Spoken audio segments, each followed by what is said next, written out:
Bir nöqtədə çoxumuz, istər fərqində olaraq, istərsə də olmayaraq, bir zamanlar heç vaxt olmağımızı istəməyəcəyimiz insanlara çevrilirik. Uşaqlıqda bizə gerçək və ya mümkün görünməyən yaşa və formaya çatırıq və tezliklə uşağı demək olar ki, unuduruq. O uzaq və yad insana çevrilir, varlığı qeyri-mümkün kimi görünür. Onun oynaq ruhu, sevinç və məsumluğu isə acılıq, məyusluq və kinayə ilə əvəz olunur. Əlbəttə, zamanı fəth etmək heç birimizin əlində deyil. Amma bəlkə də özümüzü fəth edə bilərik. O uşağın heç olmasa bəzi zəhətlərinə, bir zamanlar bizə tanış olan təbiətə, o sevinç və yüngüllük duyğusuna qayıtmaq üçün mübarizə apara bilərik. Qəzəbimiz, acılığımız və oynaq ruhumuzu itirmiş olmağımız əslində başa düşüləndir. Çünki hələ erkən yaşlarda bizə ya açıq şəkildə deyildi, ya da elə bir təəssürat yaradıldı ki, mövcudluğumuz, sevgi görməyimiz və qəbul edilməyimiz uğurlarımızdan, nailiyyətlərimizdən və müəyyən bir şəkildə yaşamaq və davranmaq bacarıqlarımızdan asılıdır və beləliklə çoxumuz bu təklifi qəbul etdik. Biz yüngüllüyümüzü və sevincimizi qurban verdik və ciddiliklə dolu vəd edilmiş torpağa doğru yola çıxdıq.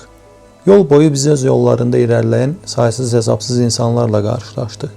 Onlar da öz oyun sevincinin böyük bir hissəsini dəyişmişdilər. Bu insanlardan bəziləri bizə həm kiçik, həm də böyük şəkildə, bəzən qəsdən, bəzənsə təsadüfən pislik etdilər. Dəfələrlə aldadıldıq, haqsızlıqlara məruz qaldıq, insanlardan və hadisələrdən zərər gördük və beləcə dünyanın nə qədər ədalətsiz və tarazsız olduğunu dərk etməyə başladıq. Gələcək zərbələrdən qorunmaq üçün özümüzə sərt bir qabıq yaratmağı öyrəndik və irəliləmək üçün sərt və mübahisəçi olmağı qəbul etdik. Nəhayət, uğurlu olub-olmamağımızdan asılı olmayaraq, qurban verdiyimiz sevinç və oyun ruhunu bizi yolun sonunda daha böyük bir formada gözləmədiyini anladıq ya da anlayacağıq. Əvəzində bizi gözləyən şeylərin böyük əksəriyyəti yalnız xırda problemlər, narahatçılıqlar və əsəbilikdir.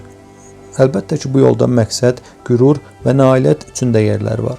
Amma neçə nəfərimiz onları həqiqətən əldə edir? Ya da əldə edənlərdən neçə nəfəri bunu sərt və uyuşmuş hala düşmədən, özünə məxsus dəyərləri qoruyub saxlayaraq əldə edir? Böyük Alman filozofu Arthur Schopenhauerin sözləri ilə desək, insan heç vaxt xoşbəxt olmur, lakin bütün həyatını onu xoşbəxt edəcəyini düşündüyü bir şeyin ardınca qaçaraq keçirir.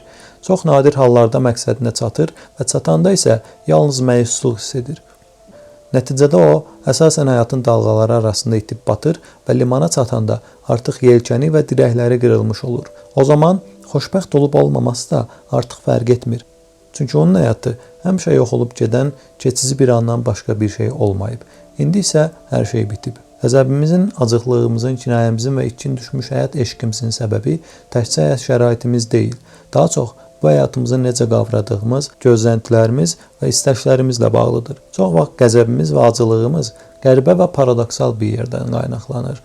Optimizm və yaxud ümid, mənfi reaksiyalarımızın bir hissəsi çox vaxt gənclikdə formalaşdırdığımız və qoruyub saxladığımız yanlış və yanıldıcı bir inancın nəticəsidir. Bu inanc odur ki, həyat həmişə əvvəlki kimi qalacaq.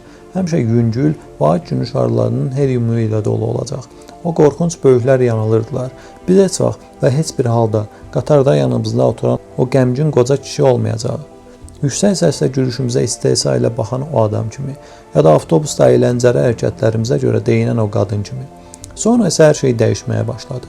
Günlər sürətlə keçdikcə və daha çox şeyin yanlış getdiyini gördükcə, ya da cavablarını bilmədiyimiz daha çox sual verdikcə və istəmədiyimiz daha çox işlə məşğul olduqca, ən azından qeyri-şüuri səviyyədə biz o nifrət etdiyimiz insanları anlamağa başladıq. Əgər diqqətli olmasaq, biz özümüz də onların birinə çevrilə bilərdik.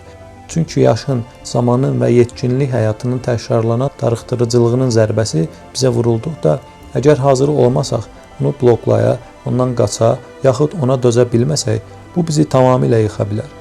Biraz paradoksal olaraq həyatımızda acılıq və ağılsızlıq hissini yaşama ehtimalını azaltmanın effektiv yollarından biri nikbinliyimizi, o xüsusi optimizmi və ya da düzgün şeyləri düzgün şəkildə etsək, hər şeyin qaydasında olacağını düşündürən optimizmi buraxmaqdır. Bu zaman əhəmiyyətsiz şeylər və faciələr azalır və biz yenidən uşaq kimi sevinç tapırıq. Bu sevinç böyük ölçüdə bu idealdan imtina etməkdən gəlir. Buraxmaqdan, qaçınılmaz və idarə olunmaz olanı qəbul etməkdən. Bu taoizm, stoizm və buddizm kimi ən qüdrətli və davamlı fəlsəfələrin bir çoxunun öyrətdiyi dərslikdir. Albert Camus insanlığın dünya ilə münasibətinin mahiyyətindən bəhs edərkən məşhur absurd terminini ortaya atmışdır. Camus üçün insanlıq acgözlüklə mənaya ehtiyac duyur. Lakin kainat bu məna üçün heç bir əsas təqdim etmir. Camus yazırdı: İnsan qeyri-rasional olanla üz-üzə dayanır. O daxilində xoşbəxtliyə və məntiqi olumsuzluğunu hiss edir. Absurd insanın bu ehtiyacı ilə dünyanın məntiqsiz sükutu arasında qarşı durmadan doğulur. Nə insanlıq, nə də kainat özlüyündə absurd deyil. Amma absurdluq onların arasındakı münasibətdən doğur. Lakin həyat özü məyus edici, amansız və əlverişsiz deyil. Narazılıq və məyusluq gözləntilərimizlə reallıq arasındakı qarşı durmadan doğulur. Təcrübələrimizi şeylərə necə baxdığımızı və onlara necə yanaşdığımızı dəyişməklə dəyişə bilərik. Camus davam edərək iddia edir ki, insan varlığı absurddur, lakin absurdu ehtiras və gözəlliklə doldurmaq mümkündür.